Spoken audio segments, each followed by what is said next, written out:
Hello everyone, to the Jewish Week Online. I'm your host, Aaron Herman, with the opportunity to speak with Ari Teman, founder of the new app, JJive. What is JJive? Well, if you're looking for an event in your community, JJive has it for you. Let's take a closer look. Being a Jewish entrepreneur is it's unique, and you've started your own companies, you've started your own nonprofits, you're a comedian, you've tackled a lot of interesting issues. Tell us a little bit why you decided to go into comedy and help the Jewish people. Well, comedy is something that I love. It's the happiest 15 minutes of my day, even though I'm up there for 45. No, it's just when I'm up there, I feel like that's what I'm supposed to be doing, and I've always loved it. And it's a real honor, and it's fun to be on some of the best stages and with some of the best comics here in the city and around the world. Helping the Jewish people, probably Stockholm syndrome. I don't know why I stay with these people. They're a huge pain, and they're generally ungrateful, and kind of annoying, really. But I guess you get to be a big fish in a small pond. So why not take the easy route? No, I don't know. The Jews have done a lot of good things for society. That new Bravo Princesses show has destroyed it all, but so we got to win another 170 Nobel Prizes. I don't know. It's my community, it's my people, and why not? I got some extra time. Yeah. And one of the things that really interests me about your work is that you really go in between the for-profit world and non-profit world, and you kind of look at the issues that are facing the Jewish community as a whole, and you try to find solutions. And now with your launch of your new events app, that right now on the market, there isn't anything that looks at everyone's mobile device and saying, this is what's happening in your city, this is what's happening right on the corner, whatever is happening, you now have that on a mobile device. Why did you decide to create this app? I think it was sort of a key word is convenience. I think the success of JCore, the conferences we've done, any product, one of the first words I look for is convenience. There's a great story that when they started letting Jews into college, they started having assimilation questions. And they went to three great rabbis, and one rabbi said, "Don't let the kids go to college." But of course, if you tell an 18-year-old what they can't do, that's what they're going to do. And one rabbi said, "Well, send them to a Jewish school," and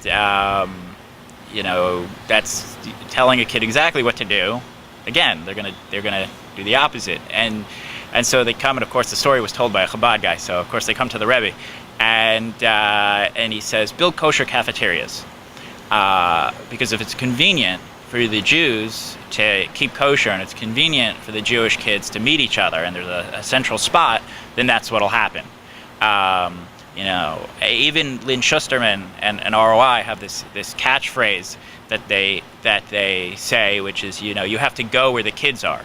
Of course, then they spend $5 million a year flying the kids to another country. So I don't know if they've listened to their own advice, but they, and then the federation is like, hey, come to Vegas, which, anyway, but all right.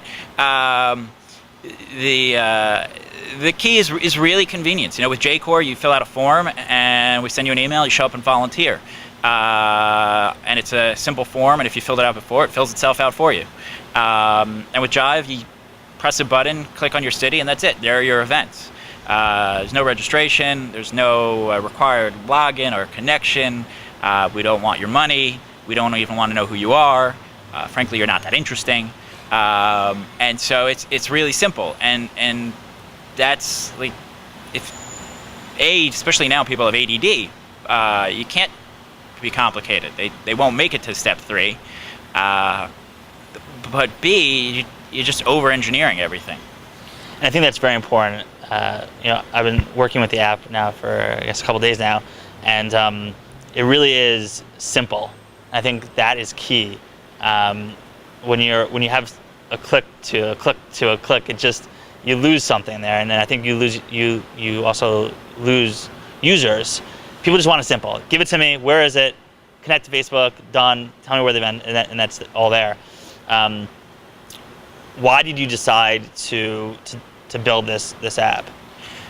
One of the reasons was to show that we could do it. We're a firm, 12 Gurus, that we do the 12 Gurus Health Conference and the 12 Gurus Charity Conference, but we also are hired by some major organizations, political organizations, politicians, executives, celebrities, companies, to go in and fix a problem and fix it fast. I mean, if you've got a real problem, then you don't need a 2-year solution. You need a 2-week solution, a 2-night solution, a 2-month solution. And we have decades of experience sort of making those things happen, whether it's you need 10,000 calls to the White House tomorrow, or you need 1,000 people to show up to some live event. Those are the things that we do. We get the right people and the right number of people at exactly the right time. And so I think that when we saw the community was looking at this issue, we said, well, we can execute it, and that's what we'll do.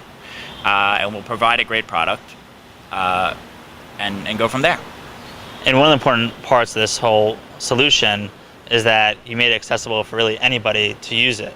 The Android market is taking off, eclipsing Apple, and just seeing what's happening now is like that's a really important part. It's like go where the people are. Yeah. It's not don't go where they might be, or like where it's it's a safe bet, but like kind of go into a territory where you know where most of your constituents are going to be.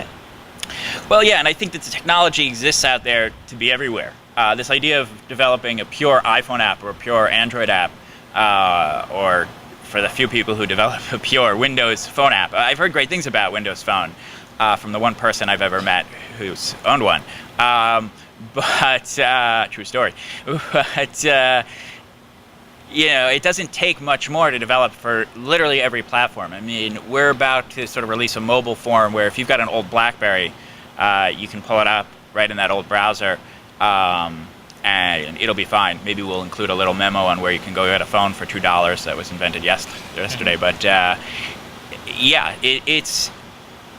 we see a lot of this, and I think it goes back to that question where you said there's a cross between the for-profit. Excuse me. We'll edit the dying out of the video. There's a cross between the for-profit and non-profit world, and that's true. We don't look to what the non-profit world is doing to develop. We look for what's the bleeding edge of the for-profit world, and we exist primarily in that field.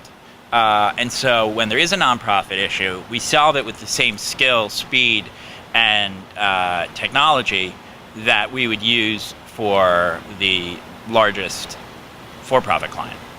As you can see, technology is helping the Jewish community connect to each other, find events in your local neighborhood, and make a difference in this world. This is Aaron Herman. Thank you for watching.